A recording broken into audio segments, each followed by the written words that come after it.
When I was growing up in North Jersey, I was in a predominantly Latino community of all shades and colors and sizes. And my mother was signing me up for kindergarten. Now, I had not gone to preschool. So I was coming directly into the school system, and my mother took me to get signed up. And they said, "Oh, well, she speaks Spanish." And this is now all a conversation in English. And my mother says, "Yeah, she does speak Spanish." And they said, "Well, maybe we should put her in this ESL program." And my mother said, "Oh, but she speaks English as well." And I'm standing there next to her, just kind of wondering what was going on. And I remember that. And they insisted that I needed to go to an ESL program because I spoke Spanish, and that I was confused. That I was certainly confused, that there was no doubt in their minds that I had probably less vocabulary, that I probably couldn't. And they listed these things to my mother about all the ways in which I was not as advanced as my peers who were monolingual.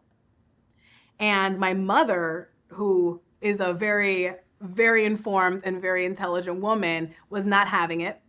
And she told me, she's like, "Go ahead, speak to them." And I started rattling off in English, and they said, "Oh, well, she's probably, learned that today or rehearsed that." And they said something else that was completely ridiculous. And my mother took me out of there and ended up putting me in private school. Now, private school was the better option because of this, but also because of the neighborhood that I grew up in.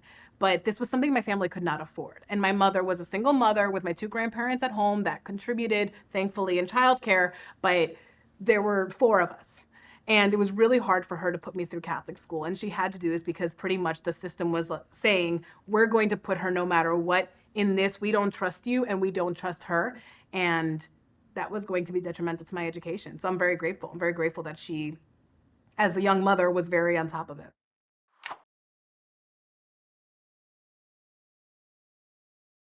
ESL programs that are not culturally competent can impact a child in many ways. As a group, the children are probably going to be fed more systemically racist language and thought beliefs.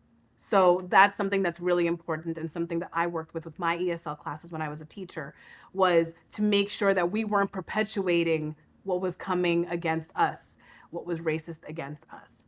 Individually, as a child, you often find that children and people too are lumped into groups and just tossed into a classroom with no real plan of what level they are or where they are at, and what their life circumstance is. And so this can impact language and development in very specific ways. You can have a child that is in over their head and they just don't know, and they're not being paid attention to, and they're not being provided enough care. And then you can have somebody that is completely bored and just needed some foundational skills to be able to communicate. And so we need more nuance in when we teach ESL, so that folks can really grow in the way that they need to grow, because one answer isn't going to satisfy everybody that is there.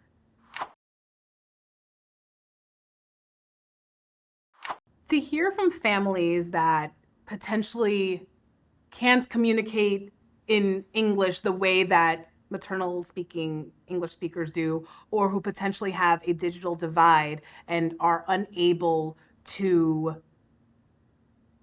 participate in the same way that folks with access to Wi-Fi and internet in general, I really feel that digging deeper into that culture and learning more as an educator is crucial and pertinent. It's a great first step. I do not mean go learn that language in its entirety, although if you want to, please do. But would it hurt to learn a couple of phrases from reliable resources, such as the library? It would also be amazing just to learn more about different holidays or traditions that they might have.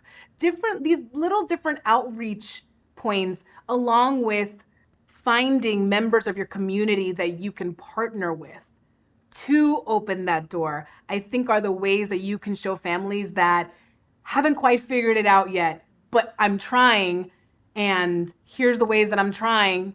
And I think that would be so impactful for families to see that a site is saying, wow, we've got a group of French speakers. None of us speak French, but we're learning about the part of that country that they're coming from because it's not just France.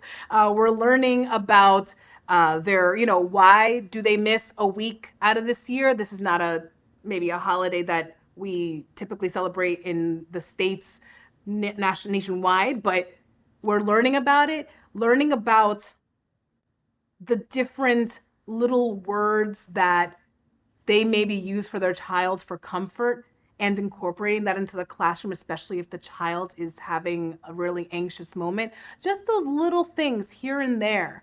Inviting them to converse with you through pictures. I used to do this when I was an ESL teacher. If somebody was not able to communicate in whatever language somebody else spoke, we'd have pictures. And it was essentially like a charade to illustrate an idea. There's so many different ways that you can show that you care and that you're trying. And the goal is not to be perfect. The goal is to show that you're open. And I think that's ultimately what we want.